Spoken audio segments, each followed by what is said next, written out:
Hi, this is Mark Smith with Family Tree Counseling again. I apologize. The previous video, we'll call it part one, just ran out of space on my iPad, so we'll call this part two, and I'm just going to pick up right where I left off, and maybe it's better that way. So, number 10, adult children of alcoholics usually feel that they're different from other people. And I was saying, you're the same. We're all crazy. We're all dysfunctional. We're all broken. And yeah, there are some unique things about the out-of-control nature of an alcoholic parent. But in many ways, there are other addictions, whether it be a relationship addiction that a parent had, having an affair, or an enmeshed relationship with food, that can mood alter in almost as dramatic ways as alcohol. Number 11, adult children of alcoholics are super responsible or they're super irresponsible. And most of you have learned about family roles and how many times the oldest kid in the family is the family hero, and they're overly responsible, and they're sort of a parent in the family. I was one of those. I'm second oldest of 7. But many times toward the younger, not always, sometimes it's flipped around, but many times the youngest one is sort of crippled by how the parents have either checked out even more, or there's enmeshment and holding on to that baby of the family. The baby in our family, she's struggled in life because my two parents, they were just done, and she was on her own, and she really suffered from just a lack of development, and it's hard for her to take care of herself for a number of reasons. Number 12, adult children of alcoholics are extremely loyal, even in the face of evidence that the loyalty is undeserved. And that's dating somebody who is the devil, and you tell yourself they're not so bad, or staying in a job that you get mistreated in and underpaid and abused, but you're loyal to those people because all you had in your family growing up was your alcoholic parent and your enabler, or your 2 alcoholic parents, and then that you were loyal to them because they were all you had. And so now you've got this tendency to be over loyal to dysfunctional and non-nurturing systems and people. Number 13, adult children of alcoholics are impulsive. They tend to lock themselves into a course of action without giving serious consideration to alternative behaviors or possible consequences. This impulsively leads to confusion, self-loathing, and loss of control over their environment. In addition, they spend an excessive amount of energy cleaning up the mess. Early in my life, I would do this. I would quit things. I quit the basketball team when I was at Taylor University so that I could pray more. But then later I wanted back, and I couldn't get back. I quit a job when I was in Bible school in Tulsa, Oklahoma, but then I went to the new place and it didn't feel right. So I wanted back, and they did let me back, but it was embarrassing. I quit my freshman year, after my freshman year at Taylor University, because I was going to come home and rescue the family and take care of the family and work, even though that's the last thing I wanted.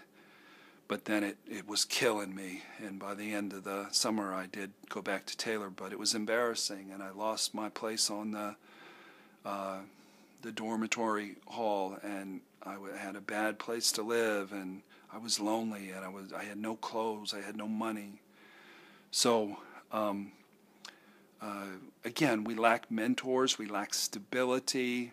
Sometimes we just do what we think is right in the moment, and it turns out, not to be so right. So now we're going to launch into mine. Hers might be better, but we're going to launch into mine. Adult children of alcoholics have major abandonment issues. I don't know that back when this book was written in the late 80s, I believe, if there was a lot of focus on abandonment, but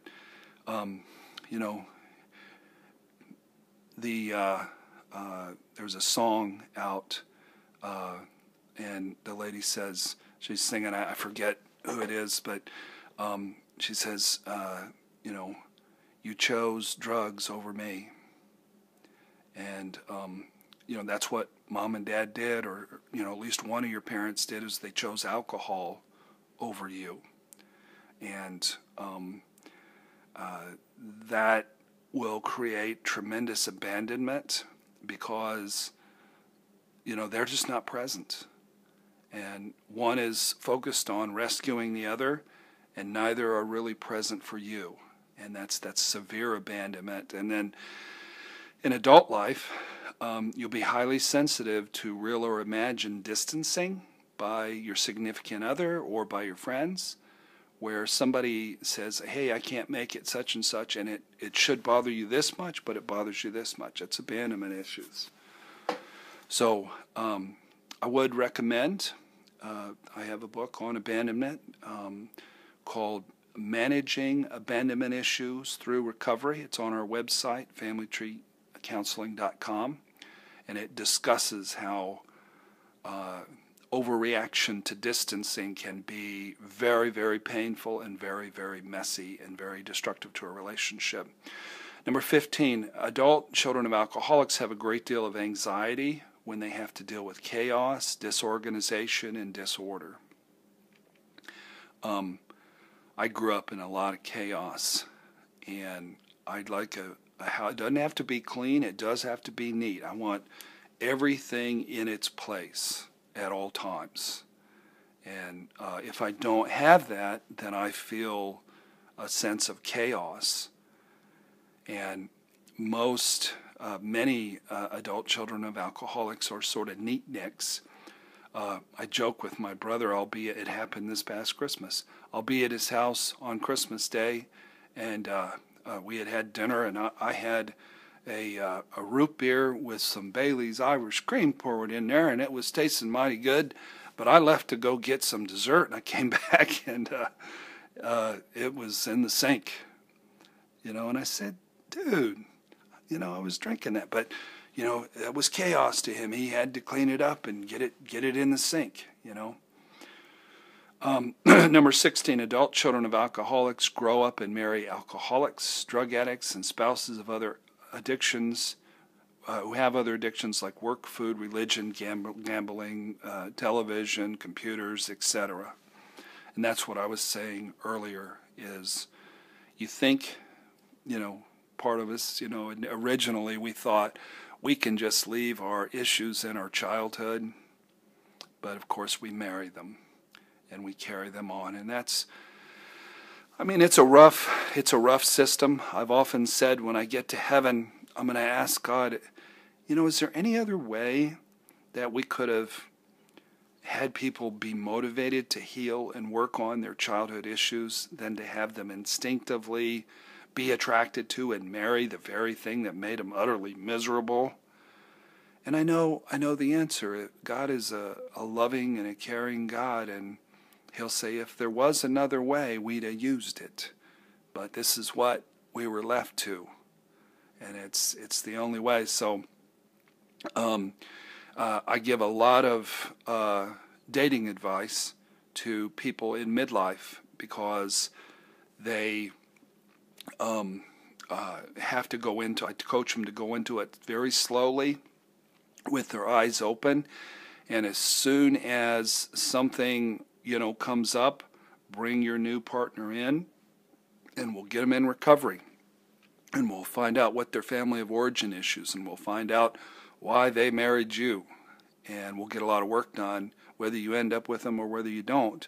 But that increases your chances considerably of getting to a place where you have a relationship that's workable, and it has more windows of heaven than it has windows of hell.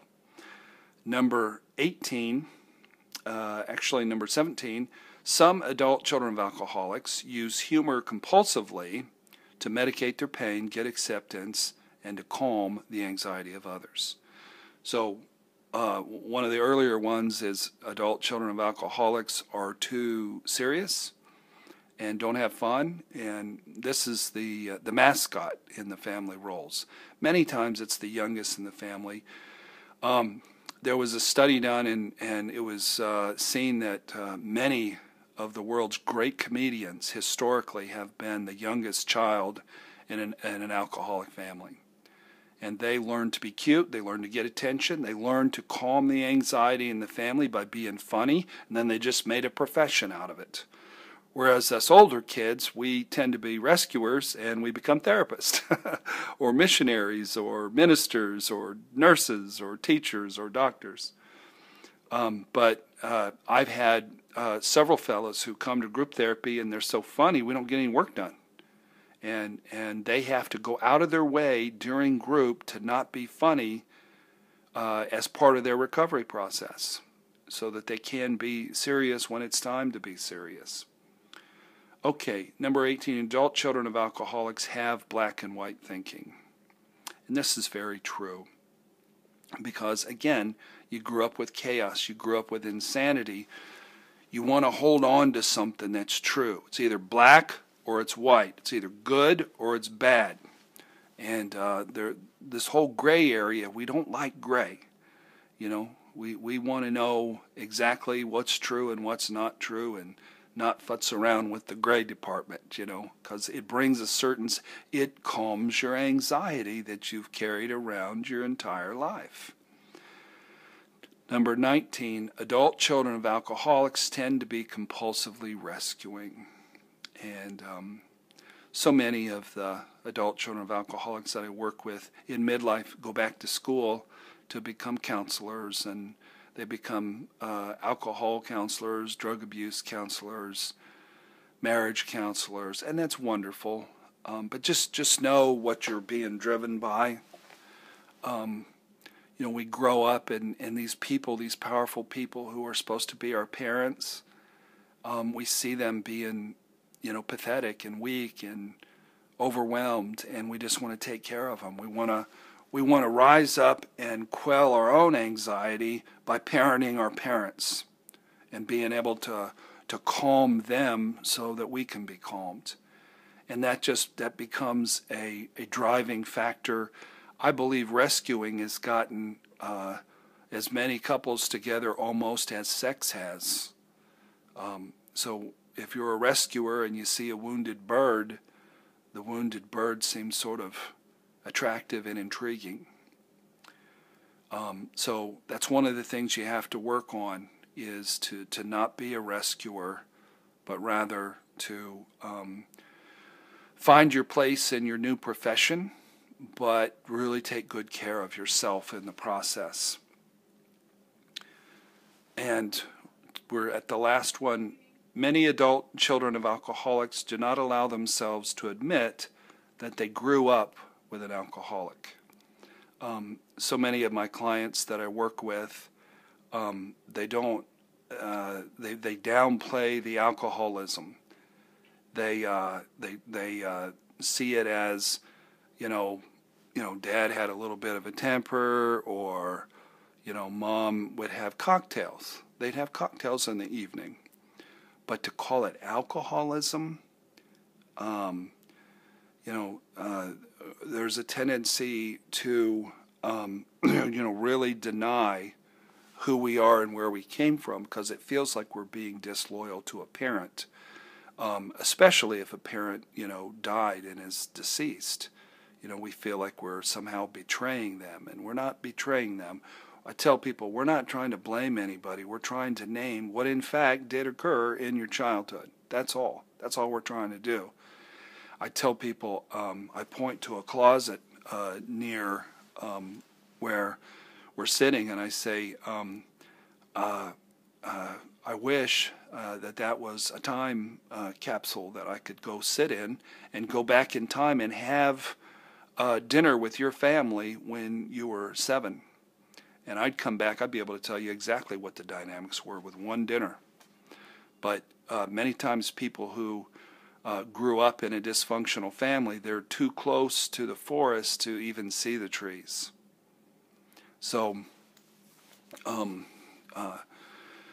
sometimes in marital work, we have to uncover the truth about what did occur in your childhood, because, you know, if you're married to an alcoholic and a rager and a liar and a stealer and a sex addict, you did not grow up with Beavy Cleavy, and it didn't happen.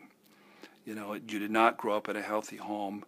And let's take a look at how many beers did Dad have every week, or how many cocktails did they have every evening, and how did it affect their mood? So those are 20 characteristics of adult children of dysfunctional families and adult children of alcoholics that many of us, you know, we have to struggle with. You know, life is hard for us. Recovery works, but it doesn't work quickly, and it doesn't fix everything. But it's a joy to be able to get a little bit healthier every year, and to have more hope every year. And if you're in a relationship, if both people are doing the work, you can get a little healthier every year. You're not going to have bliss. You're not going to be an 8 on the mental health scale. You're going to be closer to 4, which is pretty good. That's actually pretty good. Most people are closer to 3.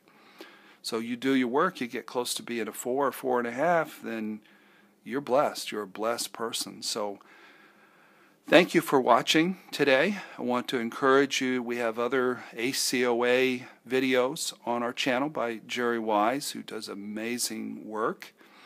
I want to encourage you to visit our website, familytreecounseling.com. We've got 5 and soon to be 6 ebooks that are available. A couple of them are free, and now 4 of them are going to be for sale.